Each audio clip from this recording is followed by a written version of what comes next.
ఉన్నప్పుడు ఏమైందంటే ఇప్పుడు మీకు మూలాధారం స్వాధిష్టానంలో కొద్దిగా పట్టినట్టుగా ఉందన్నారు కదా.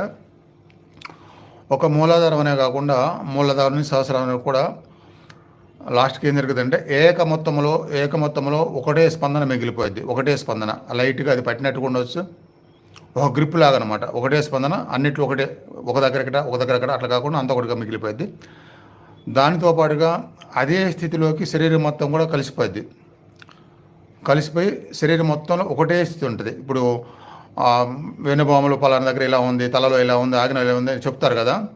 అవన్నీ జరుగుతాయి కొంతకాలం. లాస్ట్కి ఏం జరిగిందంటే ఈ ఉత్తమ స్థితికి వెళ్ళేసరికి మొత్తం ఒకటే స్పందన ఒకటే స్థితిగా మారిపోద్ది అనమాట. ఇక మనం దాన్ని డివైడ్ చేసి చెప్పుకోవడానికి లేకుండా, శరీరంలో ఎక్కడ దీన్ని డివైడ్ చేయకుండా మొత్తం ఒకటే స్థితిగా మారిపోయి ఆ స్థితి ఎలా ఉంటుందంటే మనం ఆ స్థితిలో మనస్సు ఆ స్థితిలోనే బంధించబడినట్టుగా బయటికి వెళ్లకుండా